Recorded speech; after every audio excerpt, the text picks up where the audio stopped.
नमस्कार, मालवणी स्वादमध्ये आपलं स्वागत असा। आज हा रविवार, तर म्हटलं आज घावणे तयार करूया नाश्त्या।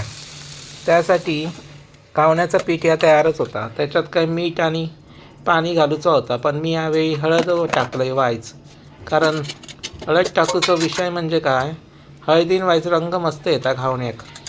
तुमका होई तरच टाका, नाही टाकलास तरी चालत। तुमका पांढरे हवे तर पांढरे ठेवा, मी आपले पिवळे व्हायच केलं दिसाक मस्त वाटतात म्हणून। नाही तर घावण्याची चव काय हळदीमुळे बिघडत नाही, हा तशीच राहतली। मग त्यात थोडा थोडा पाणी टाकलं आहे। या मिश्रण पातळ जास्त करता नाही आणि घट्ट जास्त करता नाही, एकदम व्यवस्थित करू काय आता, तेव्हा ते घावण्याक जाळीदार असे येतले। या मिश्रण असं तयार झाला।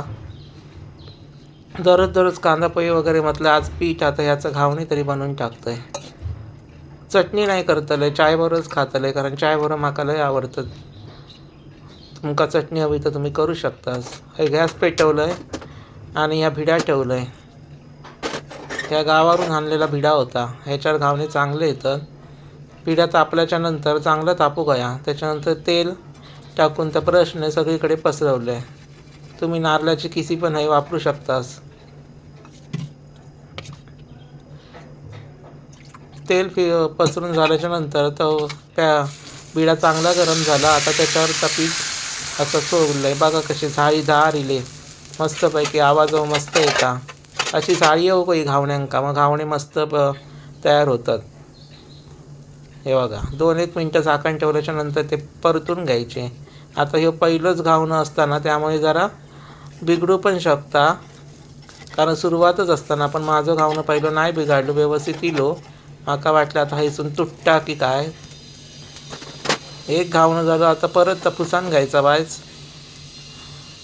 बिडा, आणि नंतर मग परत तेल टाकायचं आणि ब्रशने पिरून घ्यायचा।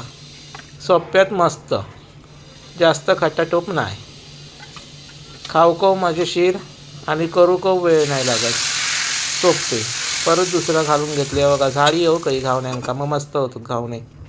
परत झाकण ठेवायचा, तीच प्रोसिजर करायची। मध्येच इले बाजूवाली म्हणता, आवाज मस्त येता घावणे टाकलं त्याचं। म्हटलं आवाज ऐकण्यापेक्षा तो काय हवे ते घेऊनच जावा, त्यांका दोन दिलंय। हे बघा, असे सगळे काढून घ्यायचे, मस्त होतात चाय बरोबर। थंडीचे घावणे गरम गरम खाऊ मस्ते। आमच्याकडे कोरी चाय असता, दुधाची चाय नसता, त्यामुळे घावणे मस्त लागतात एकदम। हे बघा, तिसरं घालून घेतलंय घावणं, आवाज कसं येतं तडतडल्यासारखं मस्तपैकी। असे करून बघा, मस्त लागतात घावणे। पीठ कायम तयार करून ठेवायचं, म्हणजे गडबडीच्या वेळी टेन्शन येत नाही। कोळसवला की आपलं घावणं घातलं, पाहुणे इले तरी पण करू शकतास। हे बघा, तर माझी रेसिपी तुमका आवडली तर चॅनलला सबस्क्राईब करा, लाईक करा आणि शेअर करा।